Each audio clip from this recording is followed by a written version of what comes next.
Okay. Yeah, well, I just want to ask, maybe in 1 minute or two for each panelist, to close a little bit.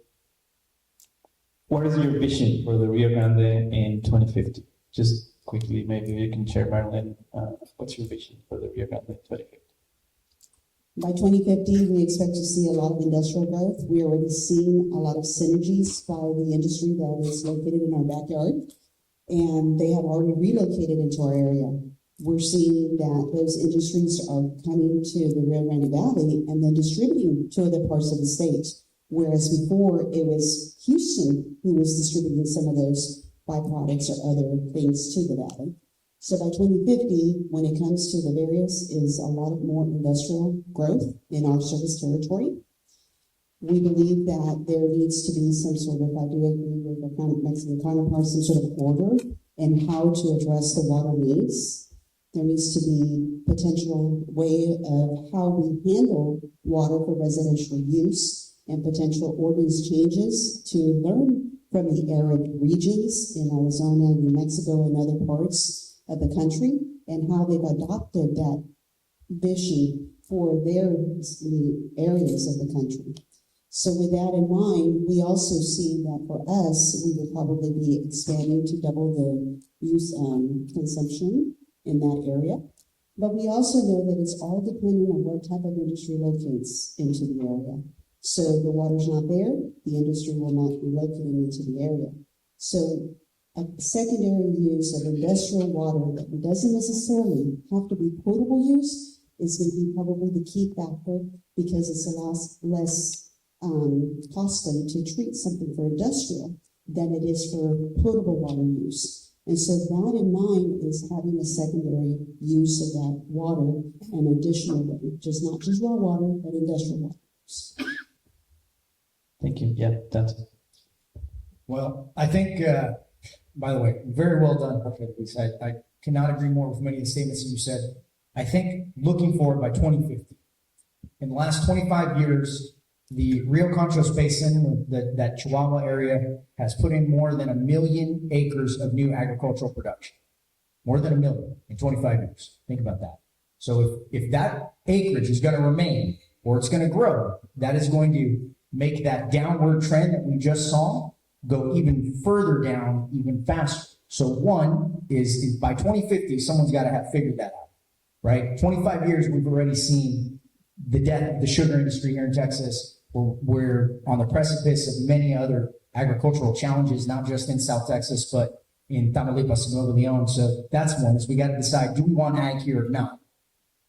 And the second one is by 2050, we are going to have to come to grips with the fact that whether we like it or not, there is simply not enough water to share. And I've heard a lot of that during the last 2 days. We're just going to have to figure out sharing better. Guys, listen, I'm all about sharing. I learned it pretty well when I was a young man, maybe even a little boy. But at one point, you just got to realize the pie is only so big, and there isn't enough slices to go around. We got to make a bigger pie.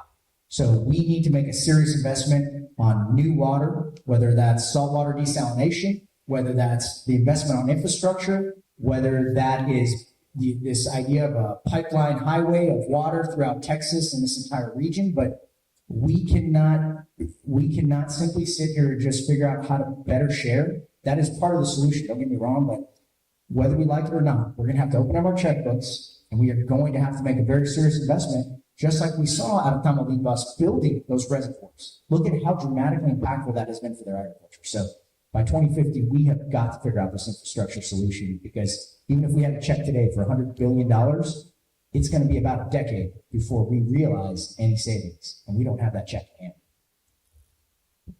Thank you, Dante. Jorge, en 1 minuto, ¿cuál es tu visión para el Con todo gusto, miren, dicen en México la pregunta de los 64,000 pesos. Miren, ¿qué va a pasar de aquí al 2050? Agua no va a haber más de la que ha tenido y tiene ahora nuestro gran río. No habrá más. Entonces, ¿qué va a pasar o qué esperamos?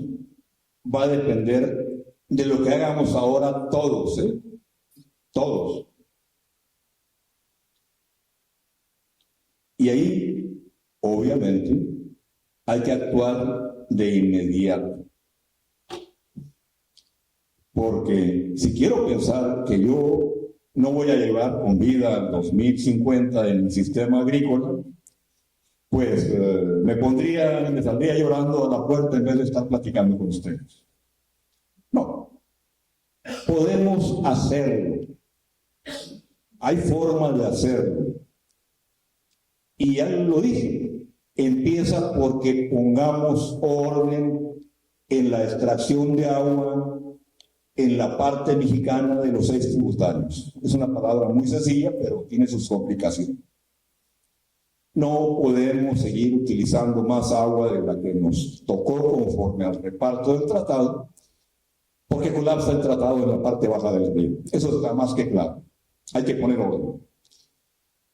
Y repito, hay muchas historias de éxito sobre tratamiento y reuso. Ya hablamos hasta de desalinización. Se habla de la posibilidad de las aguas muy profundas para extracción de petróleo, meterlas al río. Todo eso se puede hacer.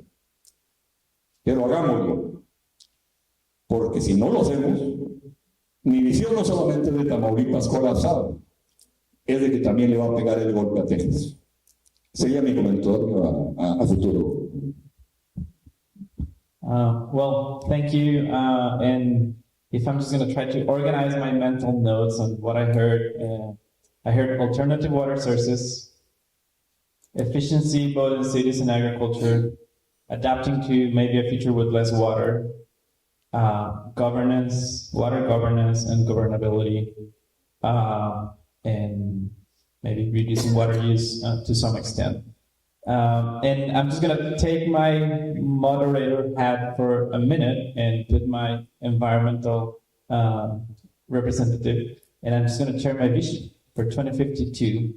I hope that in 2050, along with the visions you all shared, we will also see a river thriving.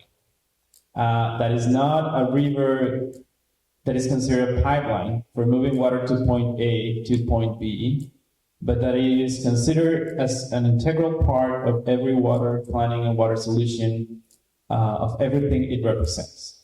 Species, ecosystems, all the communities along, all the recreation that happens in the Big Bend and other places. So I just want to add that along with the agricultural sector and cities and for the closure of this.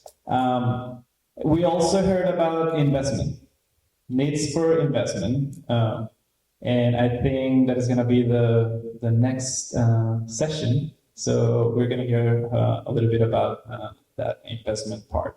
So with that, please join me in thanking our panelists and a round of applause. And thank you.